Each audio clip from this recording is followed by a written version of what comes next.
Commercial tax డిపార్ట్మెంట్లో దాదాపు 1000 కోట్ల స్కామ్.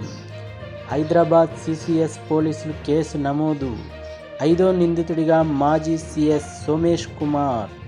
70 కంపెనీల ట్యాక్స్ చెల్లింపుల్లో అవకతవకలు జరిగినట్లు గుర్తించిన అధికారులు.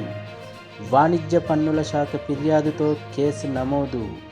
ఈ నెలాఖరులోగా 1,50,000 లోపు రుణమాఫీ.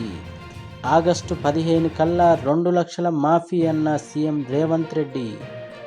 2014లో సీఎం అభ్యర్థిగా జైపాల్ రెడ్డి పేరు ప్రకటించి ఉంటే కాంగ్రెస్ అధికారంలోకి వచ్చేది. కల్వకుర్తిలో జైపాల్ రెడ్డి విగ్రహావిష్కరణలో సీఎం రేవంత్ రెడ్డి. కాంస్యంతో బోని. ఒలింపిక్స్లో షూటింగ్ విభాగంలో పతకం గెలిచిన మను భాకర్. ఒలింపిక్స్లో పతకం గెలిచిన భారత తొలి మహిళా షూటర్గా రికార్డ్. సివిల్స్ ఆశలను చిదిమేసిన నిర్లక్ష్యం. ఢిల్లీలోని ఓ కోచింగ్ సెంటర్లో 3 విద్యార్థుల దుర్మరణం. సెల్లార్లోకి వరద నీరు చేరడంతో ఘటన. బాధ్యులను శిక్షించాలంటూ తోటి విద్యార్థుల ఆందోళన. కార్గో రవాణాకు ఎగిరే ట్యాక్సీలు. చెన్నై, కోయంబత్తూరులో త్వరలో ప్రయోగాత్మక ప్రాజెక్టు. విధి విధానాలు రూపొందిస్తున్న తమిళనాడు ప్రభుత్వం. బీఆర్ఎస్ హయాంలో సంక్షేమం పక్కదారి. కేటాయింపులు ఎక్కువ, ఖర్చు తక్కువ. ఎస్సీ, ఎస్టీ, బీసీలకు అన్యాయం.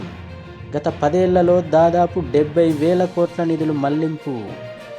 గత సర్కారు లెక్కలు తీస్తున్న రాష్ట్ర ప్రభుత్వం. నేడు అసెంబ్లీలో శాఖల పద్దులపై చర్చ.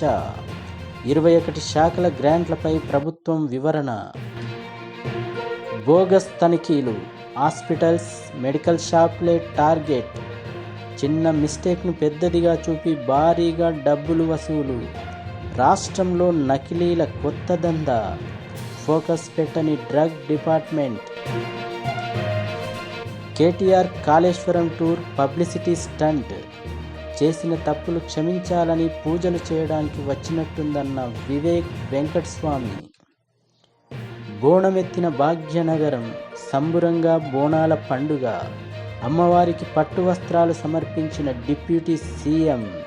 మంత్రులు సీతక్క, కొండా సురేఖ. మొక్కులు తీర్చుకున్న భక్తులు.